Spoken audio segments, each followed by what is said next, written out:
Hey friends, it's Becky L. McCoy, and this is Sucker Punched.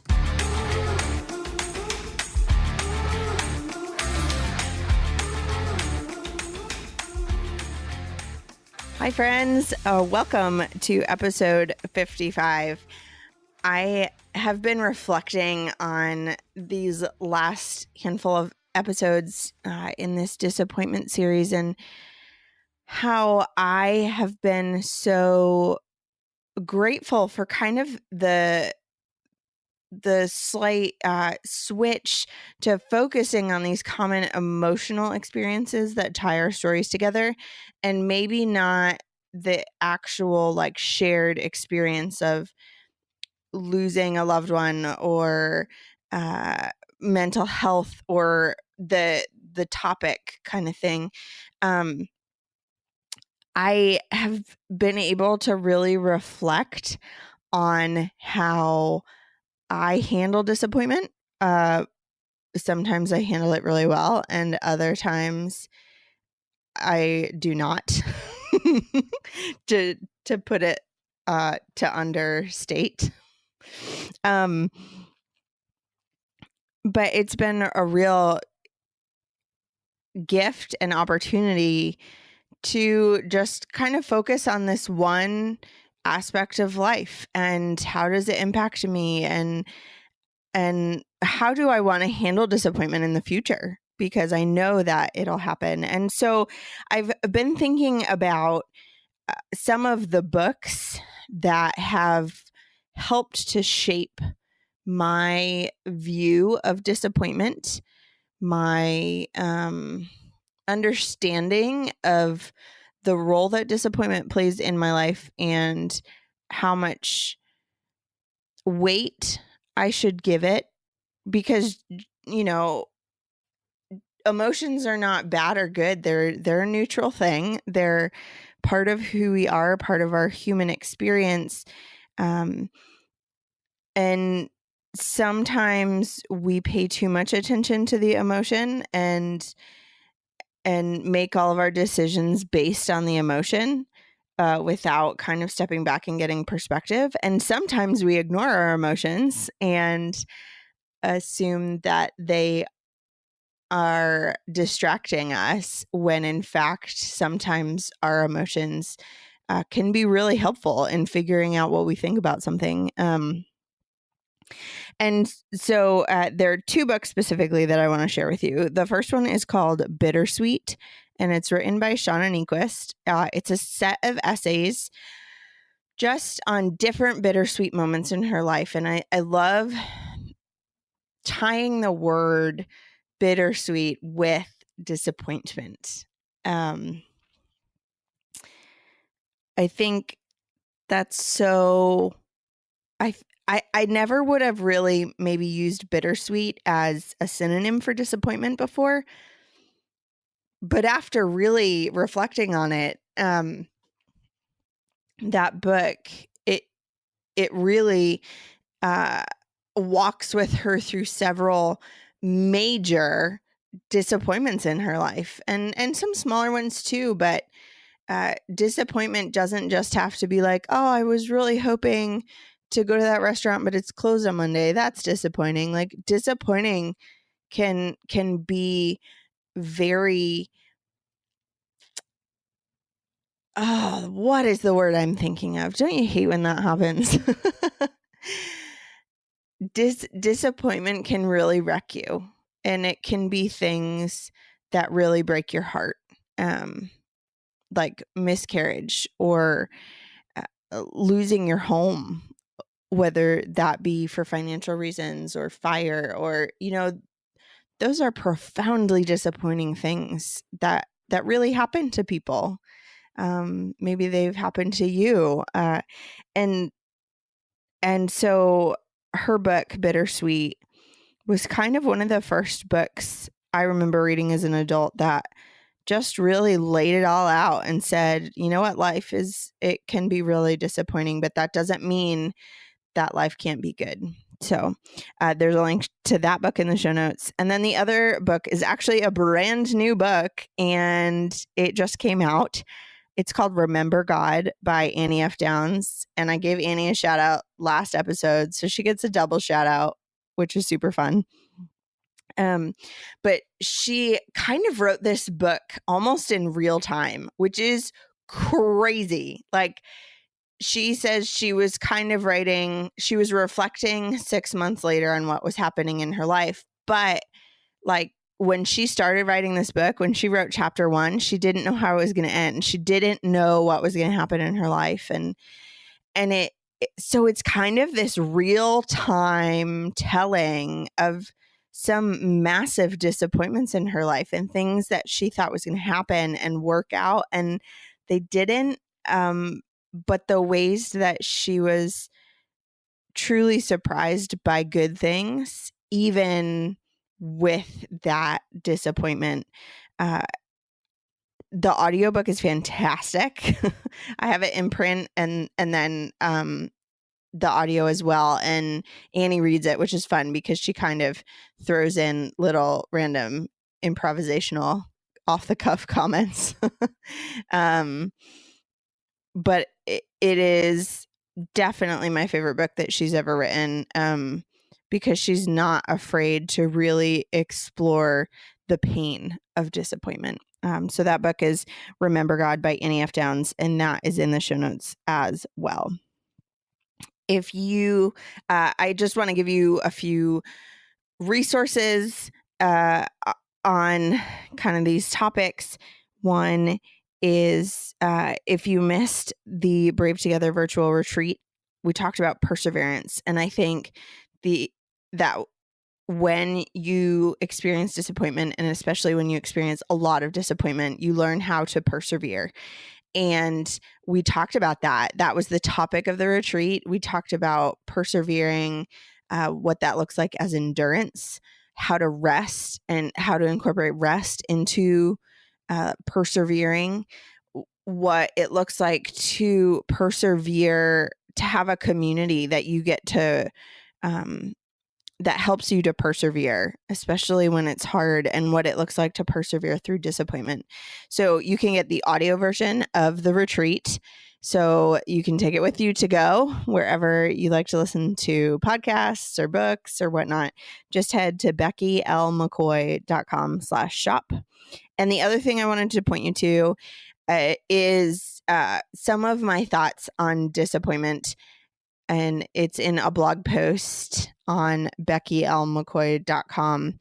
And it's called Good Things Are Scary, Disappointment is Comfortable. And I just kind of talk about how sometimes I avoid pursuing things that I'm excited about, or things that I know will be good, because what if I'm disappointed again? And I'd rather just stick with my current disappointment because at least it's familiar.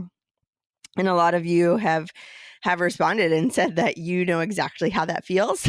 And that has been encouraging to you, for someone to just put words to what you weren't quite able to communicate.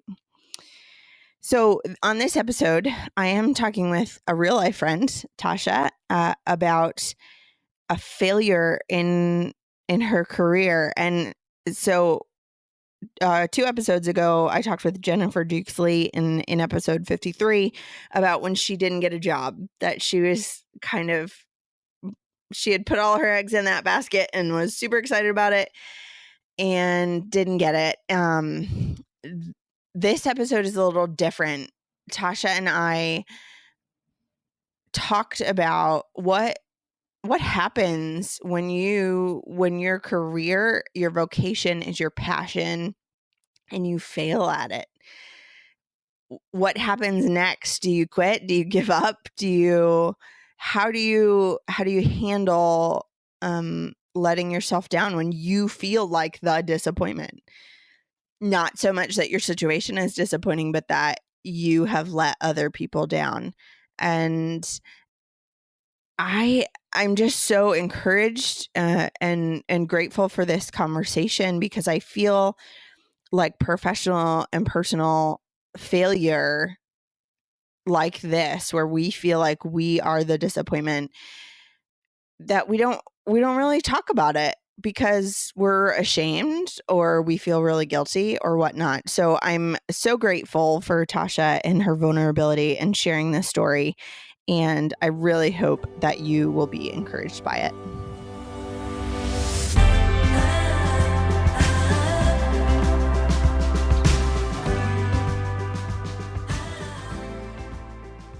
Today on Sucker Punched, I have my real life friend, Tasha Gentile, here.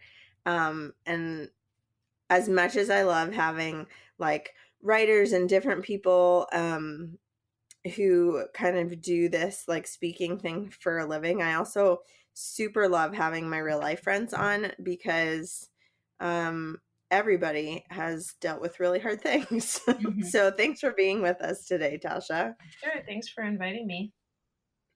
So why don't you share with us a little bit about a story of disappointment in your life?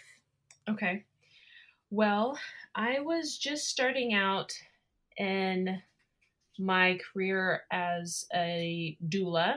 I had recently felt like God had called me to become a midwife. And the first step to that was to go to a training to become a doula and to start going to births. And if you don't know what a doula is, it's a birth coach. So you are that person holding the mom's hand and telling them they can do it and giving them advice and massaging their shoulders or whatever they need. And I was totally pumped. I thought I was just full of all this knowledge and I knew how to give women these amazing birth experiences. And so, probably my third birth was a really close friend of mine. She invited me to be her doula for her first child. And I was really excited. And I was telling her about how great it's going to be and how we're going to get through it together. And it ended up being a really complicated birth. And she ended up having to have a cesarean, which she had a lot of fears about that and really wanted to avoid that. And I knew that was a big reason why she had hired me, because she didn't want to have a cesarean surgery for her birth. And so she was pretty devastated, and I was devastated too. And I think the hardest part about it was that I felt like I had really let her down, that things had gone exactly the way that she didn't want to. And that was mostly my fault because I didn't do something somewhere to change the course of the birth experience. And what was the hardest part of that disappointment of your first birth? Like, you've done all this training and work and you're so excited about it. Mm-hmm. And the first birth is basically like all the worst case scenarios. Yeah. I think it was hard for a few reasons. One was, in the class, we're told, oh, our bodies can do it. We're naturally made to have babies naturally. And so, natural labor is in your favor, right? And so I was just totally pumped on that message. And I also felt, because it was my calling, that I thought that I had some gift from God that I could give women these beautiful births. And that's why God had asked me to start doing birth work. But the hardest thing was that it seriously affected our relationship. We almost couldn't even look at each other afterwards. I think she was so devastated by it. She was really struggling postpartum with recovering and being a new mom, and how she had a very difficult birth experience. And I felt like every time she saw me, it reminded her of the failure, and it made me feel like a failure. And so our relationship really struggled after that. Yeah, I can imagine that you have the disappointment, like, vocationally, that this thing you've been called to do didn't work out the way that you wanted it to, but then it had more than just vocational implications, I guess is the word I'm looking for. Yeah, right. It was like, what did I do wrong? How did I fail? But also, how do I mend this relationship? Is this my fault that all these things are falling apart? Mm-hmm. Yeah. Man, what did you do? Like, how did you deal with that? Avoidance for a really long time. I think, I bottled it up for a while. I tried to process it on my own, and I didn't do well with that. And um, professionally, I talked to some doulas about it, and they encouraged me that, it's going to happen. 1 in 3 births in America are cesarean. So it's not as though my inexperience or a lack of knowledge somewhere was the cause of it. It could have been anything else outside of Yeah. me. Um, but ultimately, that still didn't heal my relationship with her and me feeling inadequate, and wondering why God had let me fail, and um, so I think really my resolution came when I had 2 conversations. One was a conversation I had with a mentor friend at church. We were just, those groups at church where you do a breakout session and you say, "Oh, how can I pray for you?" And generally Yeah. it's very superficial, especially when you don't know Yeah. that person well. And I didn't know her Mhm. very well at first, and I don't know why. I guess I don't mind being vulnerable. Like, I'm always hoping that I can reach out to a deeper relationship with people rather than just being superficial. Yep. So I told her, hey, I was, I'm kind of struggling with this birth experience I had. And she just looked at me and she was like, um, God doesn't need you to complete his plan. Like, he could have, he could have picked anybody. You're Tasha, and that's great, but you aren't special. This is awesome. Isn't that crazy? I really didn't know her, and I was like, at first I was like, who do you think you are telling me I'm not special? Yeah. I'm special since I was 2 years old by my mom, but she was like, no, he could have done that with anyone, Yeah. and so it's this is a calling, but God is working through you, and it's not about what you know or what you do. It's about God doing things through you. And at first I was really offended.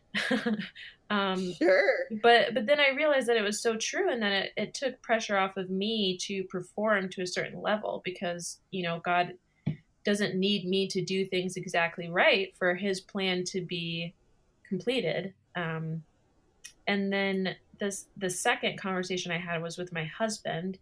Um, we were hiking and we were just kind of checking in with each other, how we were doing. And I think he even mentioned, like, hey, how's your relationship with so and so? I know you guys haven't hung out in a while. And I was a little torn about what to say, but I ended up confessing everything to him, like, actually, I think I really screwed up this relationship. Mm. And he was like, well, what happened? And I told him, and he essentially said,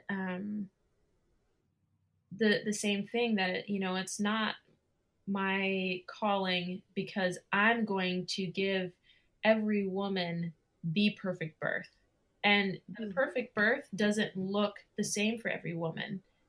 And I had kind of gotten in my mind that, like, oh, home birth, and this long, with this many people, with this kind of care provider, with candles and incense and blah blah blah, like, that's the perfect Right. birth, right? And I want to give Yeah. everyone as close to that experience as I can. And I can do that by my skills and my knowledge, right?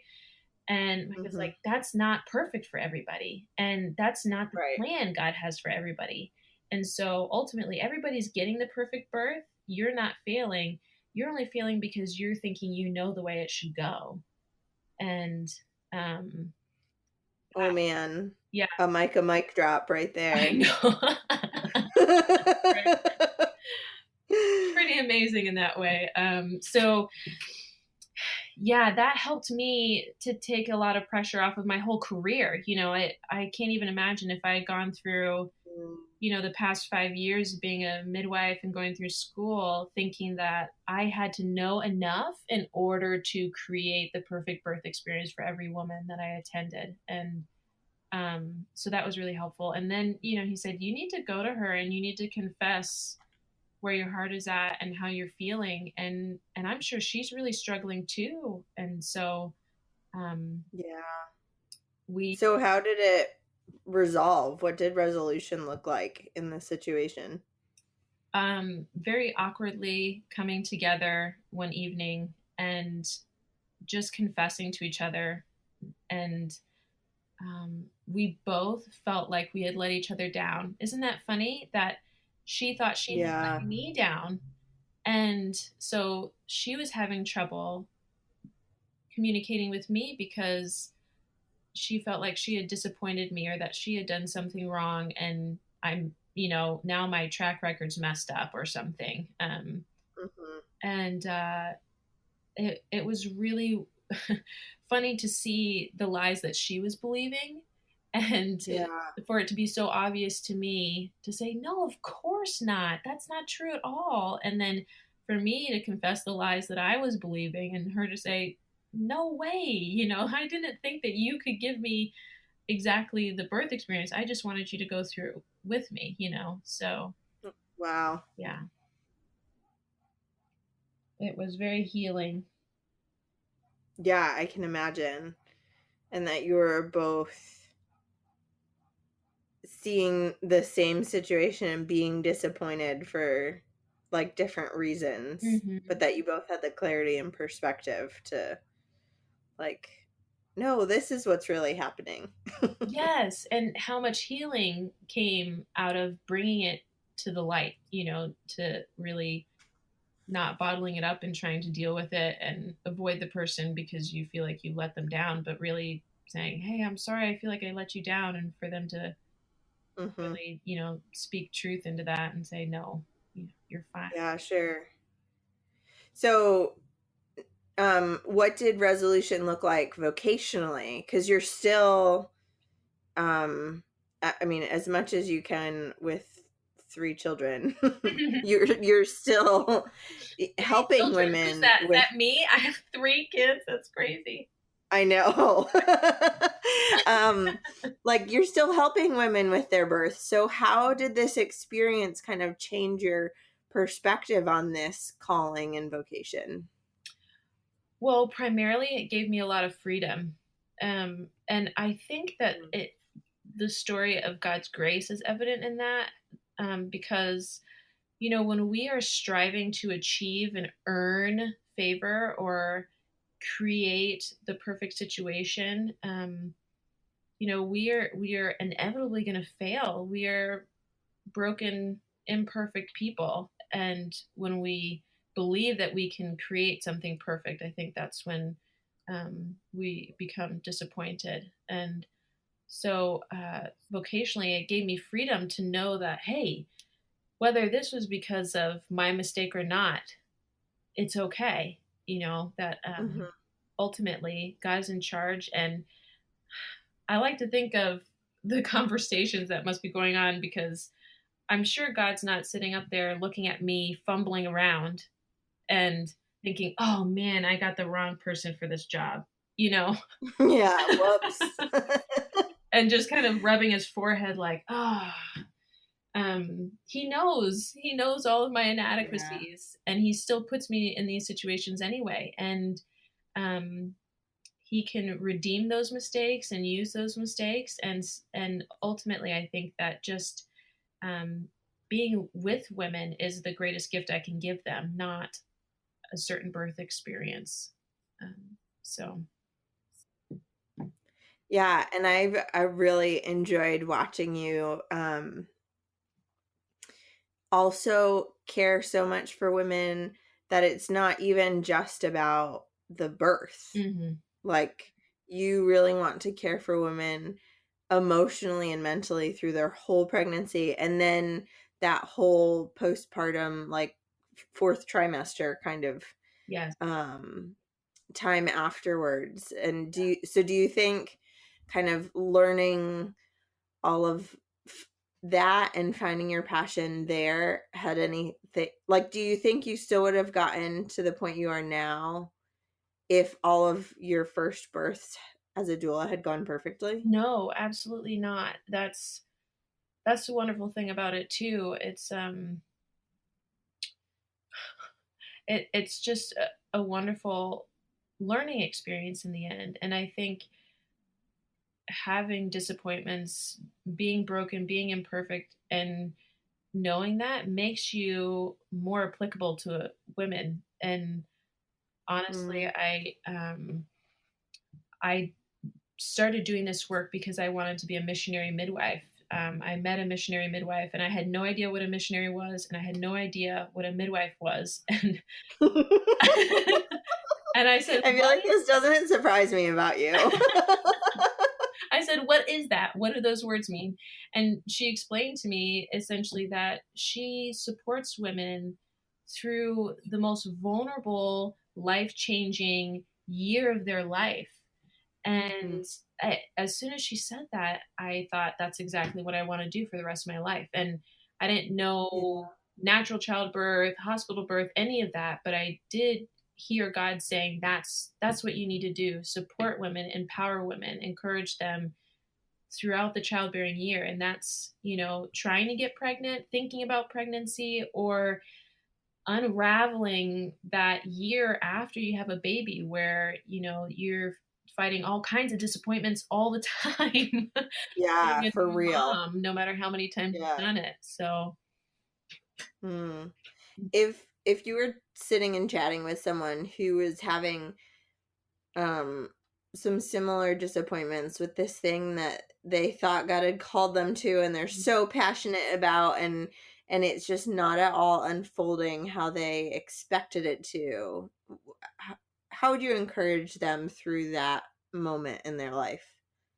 yeah, I experienced so many hurdles in my journey that I started out feeling really confident that it was my calling, but there were probably at least three times where I turned to my husband and I said, maybe this isn't my calling. And Mm.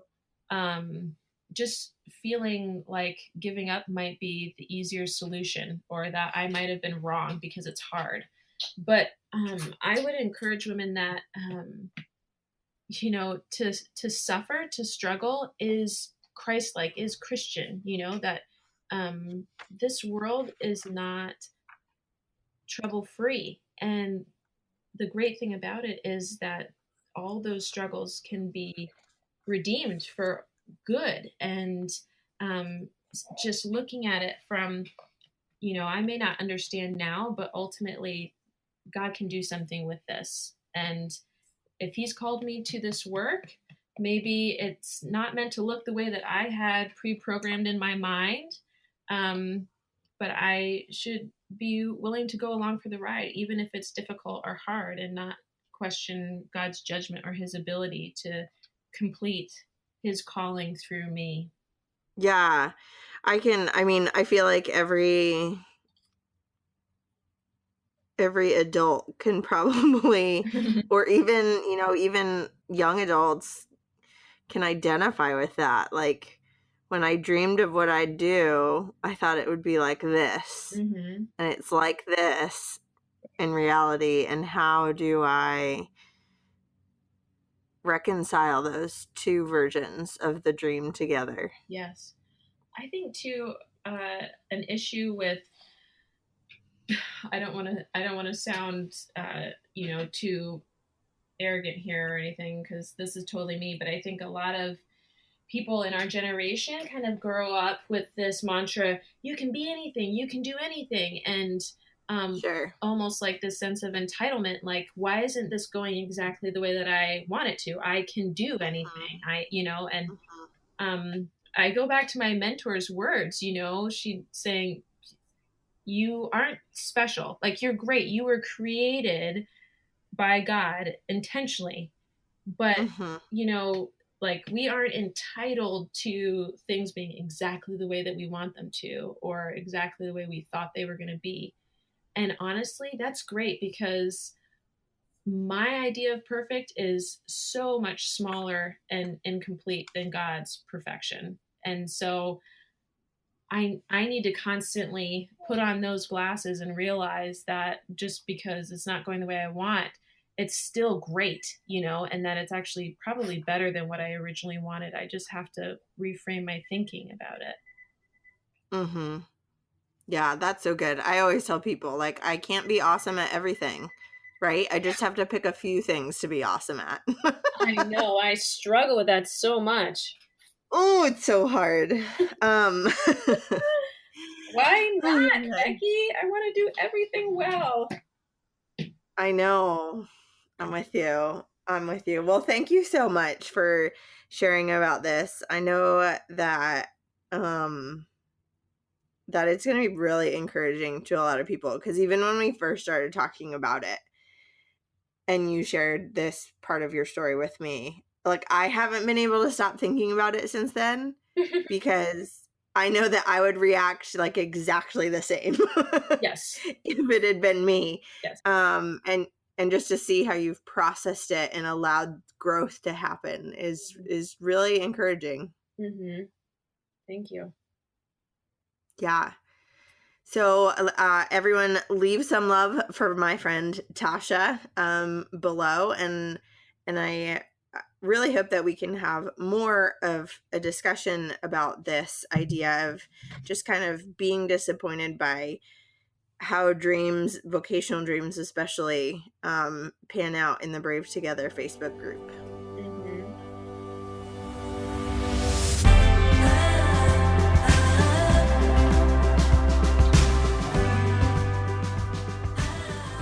So I actually just texted Tasha and was like, thank you again, because every time I listen to this interview, I am so encouraged.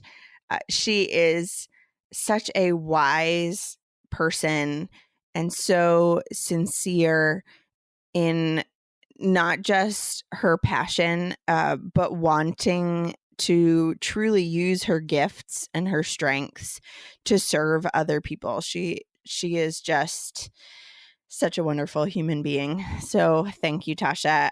You can find both of us on social media. Links are in the show notes. I'm at Becky L. McCoy in all of the social medias, and at beckylmccoy.com. If you enjoyed this conversation and other episodes, please take a moment to rate and review Sucker Punched. It is really helpful. I don't think people necessarily always understand how truly helpful it is for you to rate and review anything that you love, whether it's a podcast or a book or an album or anything. The ratings and reviews are really helpful for creators, both in knowing how to develop new content and where to take it, and also for new listeners to find new things that they love. It's a great way for you to share your experience with content that you really enjoy. If you want to have more conversations like the one that I had with Tasha today, and really kind of explore how these emotions and experiences affect you personally, I strongly encourage you to join us in the resiliency coaching group. It's going to be a small group of women who are gathering together to just explore these things together. I'm really excited to be leading it.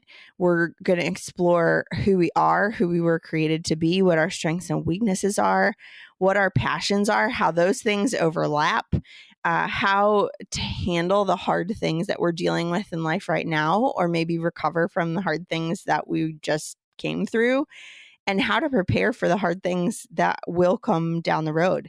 And I'm just so excited about it. We are officially going to start on November 1st. So make sure that you join now. You can find out more information at beckylmccoy.com/coaching. I also want to thank the wonderful people over at Resonate Recordings. They are responsible for editing and mastering this podcast, and they are wonderful to work with, super professional, and they are really good at what they do.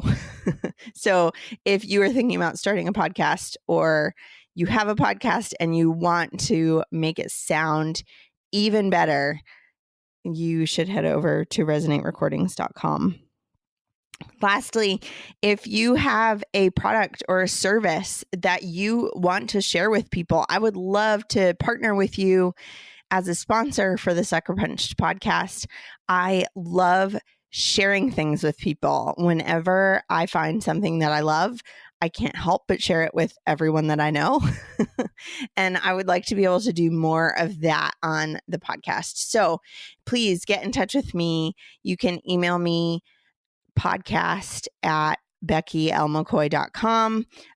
We're also on Advertisecast. So it's advertisecast.com/suckerpunched. That is it for this episode. I can't believe that this disappointment series is winding down. Next week will be the last episode, and then I will give you more information on what is coming up next in our next series. I hope you have been enjoying this series. Enjoying is kind of a weird word to use when we're like talking about things that were truly disappointing in people's lives. But I really enjoy the way that these conversations are so refreshing in their sincerity and vulnerability, and it's not like there's anyone out there who has never experienced disappointment. And I just love that we can encourage each other through all of it. So until next week with our last episode in the disappointment series, I hope you have a wonderful week, and I will talk to you then.